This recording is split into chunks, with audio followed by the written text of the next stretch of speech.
Now, when we talk about exercise, we have to talk about the different parts of exercise, the anatomy of exercise. It's really simply composed of the duration, the intensity, the recovery, and the frequency. How many times you do the duration, intensity in a given workout, and then you can also talk about the frequency per week. And so there's different variables to exercise that create different effects. For example, duration. If you exercise at a certain constant rate of exercise over a long period of time, let's say you're doing a marathon, that tends to spike cortisol. And the third factor of recovery is very, very important too, especially if you're trying to lose weight and especially if you're trying to get rid of soreness, for example. Because if you over-exercise, you overtrain, and you don't get the recovery, that puts a tremendous amount of stress on your heart, on the muscle tissue. But today I want to talk about the importance of intensity. So number one, doing a workout that has a sufficient amount of intensity can increase your aerobic capacity. It increases more capacity to deliver oxygen to your muscles. And so more oxygen to the muscles is going to get rid of the lactic acid buildup. You'll have more endurance, and overall, you're going to repair a lot better. All right, number two, there's a greater reduction in cardiovascular disease and premature death. Now this is interesting because you would think the more intense you go, the more dangerous this exercise would be, but apparently not, especially if you keep your duration shorter. And I think the reason why, especially if you're comparing an intense workout to, let's say, a moderate amount of intensity over a sustained period of time, the sustained exercise is working against the heart because it's not following a wave-like pattern where you're doing short duration, high intensity, short duration, high intensity. The heart works on the rhythm, so any type of exercise you can mimic a rhythm is a lot healthier than a sustained type of workout. All right, number three, significant improvement in insulin sensitivity. So if you're a diabetic, if you are a pre-diabetic, if you have insulin resistance, or you're in keto and you're trying to speed up the results, which is all about improving insulin resistance and reducing insulin, the intensity of exercise is what you should focus on. All right, number four, intensity is a potent trigger to increase growth hormone. Now, what is growth hormone? It's a hormone that's made by your pituitary. It works through the liver, and it's an anabolic hormone. That means it builds things up. It builds your muscles up. It helps you make certain proteins other than muscle protein. It helps grow your bones. It helps grow your organs. And as you get older, it starts going down. So after the age of 50, it's very important to do some form of exercise that involves intensity with a lot of recovery. Also, growth hormone is all about calcium retention in the bone, fat burning, it's anti-aging, it helps your immune system, and it helps you convert T4 to T3, the active form of the thyroid hormone. Interesting. So, intensity is a potent trigger to growth hormone. You also have sleep, delta wave sleep. That's when you trigger the majority of growth hormone. Also, having low blood glucose can help stimulate growth hormone. That's keto, right? Low carb. Vitamin B3, niacin can help stimulate growth hormone. Fasting is a potent trigger of growth hormone. Keeping your stress low will also help you enhance growth hormone because as soon as you increase cortisol from stress, you diminish your growth hormone. And of course, the last one, which I already mentioned, the intensity of exercise is a potent trigger for growth hormone.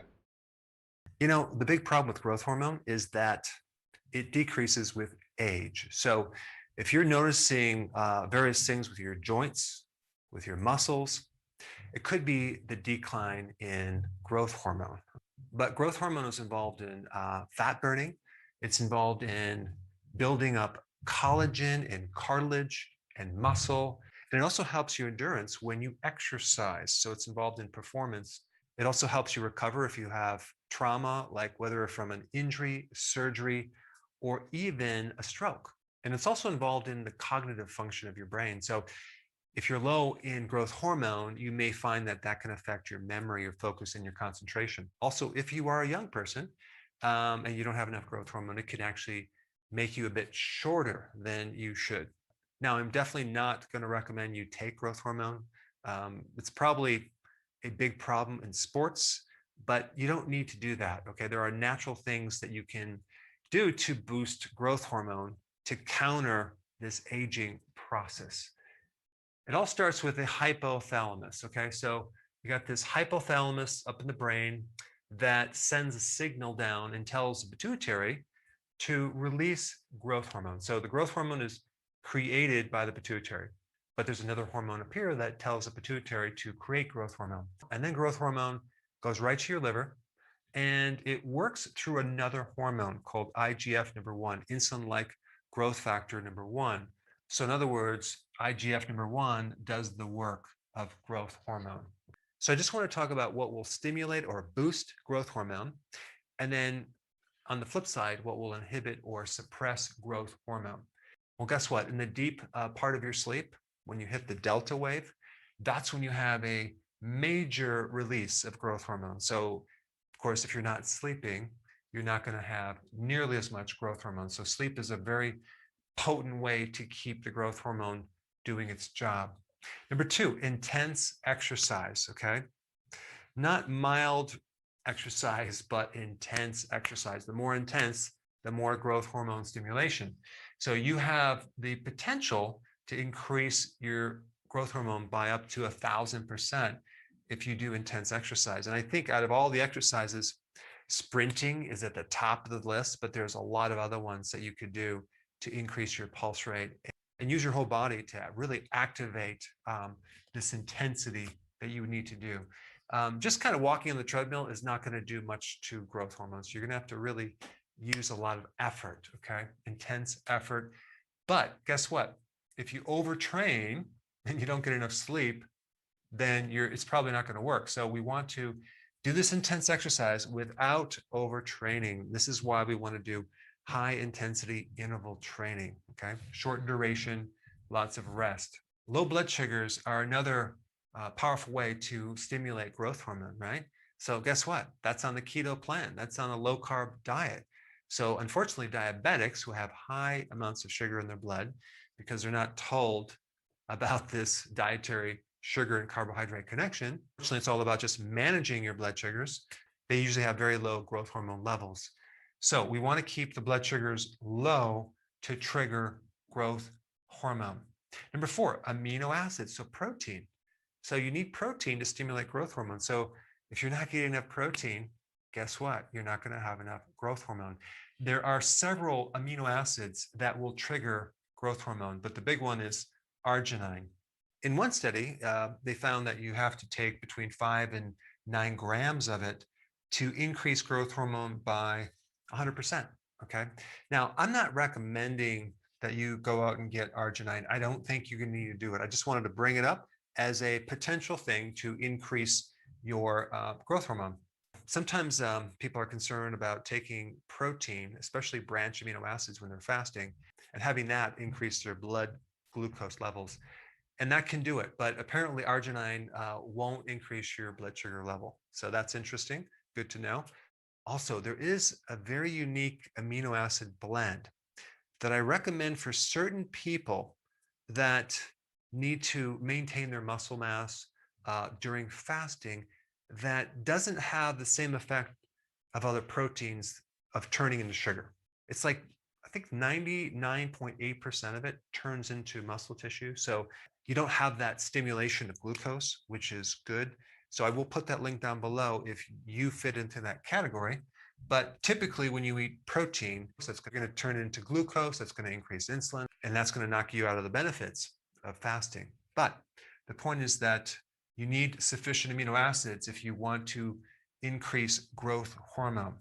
Number 5, fasting. Fasting has the largest influence over growth hormone, okay? You can potentially increase growth hormone by up to 2,000% if you're a male. If you're female, you can increase it by 1,300%.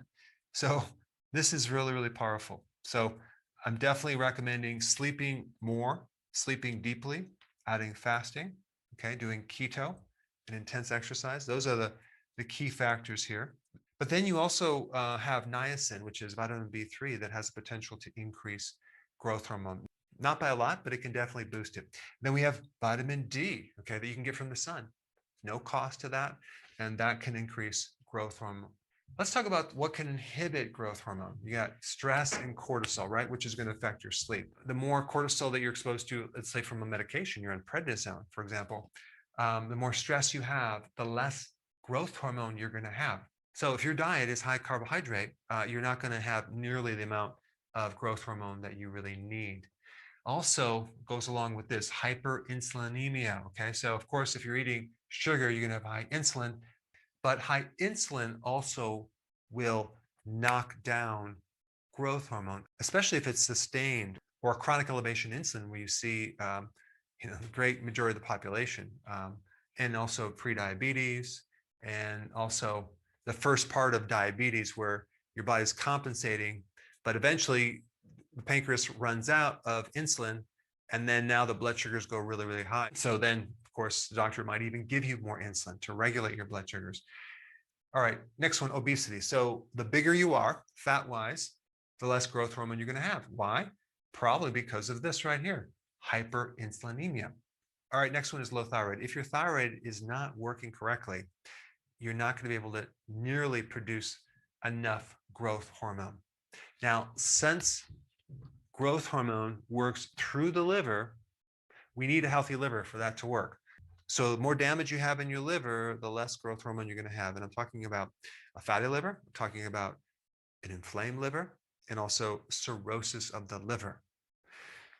Alcohol has a pretty potent inhibitory or suppressive effect over growth hormone, okay? And of course, age. As you age, you have less growth hormone. So we're really trying to do all these things to compensate for this darn aging thing that we're forced to deal with. So there you have it, kind of growth hormone in a nutshell. And I think at this point, it'd be very, very smart to get a little more information about the main organ that you have growth hormone connecting to. So check out this video on the liver.